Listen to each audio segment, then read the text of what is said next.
एक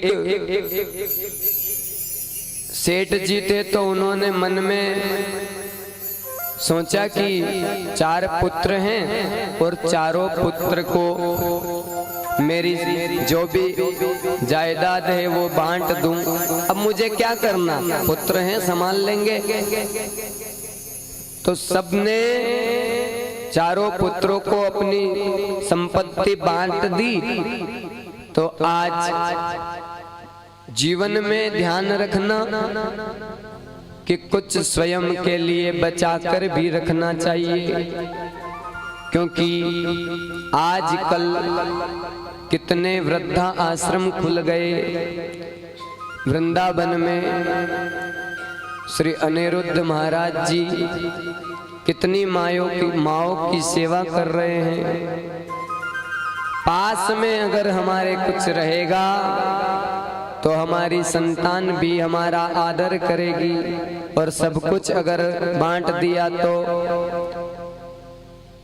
4 संतान सेठ जी की, एक संतान बड़े के घर पे पिताजी थे। सोचा कि मैं संपत्ति तो बराबर बांटी है पिताजी ने, तो ये बड़े बेटे की बहू मन में सोच रही कि ये मैं अकेली क्यों सेवा करूं। एक दिन उस बहू ने कहा कि पिताजी आज मुझे भूख नहीं लग रही, आप छोटे वाले के यहाँ भोजन कर लेना, मैं तो म्यानी बना रही। छोटे वाले ने सोचा कि हमारे यहाँ भोजन करेंगे, दूसरे दिन वहां से भगा दिया। संपत्ति तो बराबर बांटी, मैं क्यों भोजन करवाऊं। करवाए तो बड़ा करवाए, बड़ा सोचे कि छोटा करवाए, छोटा सोचे कि उससे छोटा। तो एक दिन बड़ी दुबली हालत सेठ जी की हो गई। उनसे, उनके मित्रों से वो सेठ जी मिले। मित्रों ने कहा कि ये तुम्हारी हालत कैसी हो गई। तो सेठ जी ने कहा कि सही से खाना पानी नहीं मिलता है, क्या करूं, बड़ा दुखी हूं। कहा कि हमारे पास एक उपाय है तुम्हारा दुख दूर करने का। बोले क्या दुख है, क्या उपाय है। तो उनके मित्रों ने कहा कि एक संदूक लो, बड़ी संदूक ले। मित्रों ने बड़ी संदूक को उन सेठ जी को दी और 1-2 सिक्के दे दिए, 1-1 रुपए के 2 सिक्के। और उनके मित्रों ने कहा सेठ जी को कि भैया तुम घर जाना, इसका ताला मत खोलना, रात में किसी को आने मत देना, और पूरी रात ये सिक्के बजाना। 1-1 उसमें डालना, फिर निकालना, फिर डालना, 1-1 रुपए के। तो वो सेठ जी ने 2 लोगों को संदूक उठाई, घर ले गए। और जैसे ही बच्चों ने देखा दादाजी आए हैं, तो दादाजी घर के पास में आए। कमरे में दादाजी गए, संदूक को रखवा दी और बच्चों को कहा बेटा अब हमारे कमरे में मत आना, तुम भगा दिया। तो उन सेठ जी ने वह संदूक घर में रख दी, दरवाजा किमाड़ लगा दिया। बेटे उनने, छोटे छोटे बच्चों ने जाकर अपने पिताजी से कहा पिताजी दादाजी बड़ी सी संदूक लेकर आए और हमें कहा अब हमारे कमरे में मत आना। पिताजी की ऐसी बात बच्चों की सुनी। पिताजी ने तो मन में विचार किया कि कुछ न कुछ गड़बड़ जरूर है। जाकर दरवाजा बजाया तो सेठ जी ने कहा आज मैं किसी से नहीं मिलूंगा, बाद में देखेंगे। अब तो और शक हो गया। हमें तो यकीन था पिताजी ने कहीं छिपाकर कुछ धन रखा है, वो आज निकाल कर लाए हैं। पूरी रात्रि हो गई।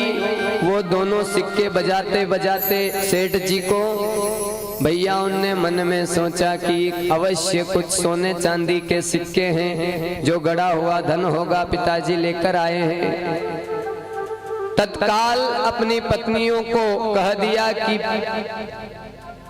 खबरदार अगर मेरे पिताजी की सेवा में अगर कुछ कमी रही हो, क्योंकि बंटवारा तो बराबर बराबर हो गया। अब ये जो मिलेगा ये पिताजी की इच्छा से ही मिल जाएगा, जो पिताजी चाहेंगे। जैसे ही पिताजी ने सुबह गेट खोला दादाजी ने बच्चों के, तो सबसे बड़ी वाली बहू ने आकर के प्रणाम किया, हाथ जोड़कर कहते हैं कि प्रणाम करके कहा, पिताजी आपके लिए गर्म पानी हो गया है, स्नान कर लो। जैसे ही स्नान करने गए छोटी बहू ने कहा, पिताजी बढ़िया काजू बादाम का हलवा तैयार है, जल्दी आओ और नाश्ता कर लो। सेठ जी ने सोचा कि ये ऐसा चमत्कार कैसे हो गया। थोड़ा समय हुआ, बड़ी सेवा होने लगी, बढ़िया वापस पहले जैसे सेठ जी के मुख पर चमक आ गई, बढ़िया सेठ जी हो गए, बड़ी सेवा होने लगी। सेठ जी एक दिन पुनः मित्रों से मिले। मित्रों ने कहा, वाह भैया बढ़िया चमक आ गई तुम्हारे चेहरे पर, क्या बात है? तो सेठ जी ने कहा, जब से वो संदूक घर में लेकर गया, जब से बड़ी सेवा हो रही है। तो मित्रों ने कहा कि ध्यान रखना, उस संदूक का ताला मत खोल देना, जब तक ताला नहीं खुलेगा जब तक बढ़िया सेवा होगी, तुम चले जाओगे जब भले ताला तोड़ दे। तो ये सब आसक्ति है। बिना इस संसार में नारद मुनि ने तो कहा है भोलेनाथ के कि स्वार्थी लोग करें सब प्रीति, सुर नर मुनि सब की यह रीति। सुर की नर की मुनि सबकी एक ही रीत है, स्वार्थी लोग करें सब प्रीति। देवताओं को भी स्वार्थ था, तो अमृत का कलश लेकर के आए और भागवत का कथा अमृत पीने आए, परंतु स्वार्थी लोगों को अमृत नहीं दिया भागवत अमृत। एक दिन स्वार्थी लोग ऋषि दधीची के पास जाकर हड्डी मांग ली प्रणाम करके। ऋषि को प्रणाम किया। ऋषि ने सोचा ये देवताओं स्वर्ग रहते हैं, आज मुझे प्रणाम क्यों कर रहे। तो ऋषि महात्मा को इंद्र ने प्रणाम करके हड्डियां मांग ली। केवल स्वार्थ। सुर नर, नर यानी मनुष्य, सुर नर मुनि जन सबकी यह रीति, स्वार्थी लोग करें सब प्रीति। बिना स्वार्थ से कोई प्रीति नहीं करता, और परमात्मा को तो बिना स्वार्थ का ही प्रेम चाहिए। जहाँ स्वार्थी लोग होते हैं वहाँ परमात्मा कभी नहीं टिकते हैं। तो परम पिता परमात्मा मन में विचार कर रहे हैं कि ये गोपियां कहीं स्वार्थ का प्रेम तो नहीं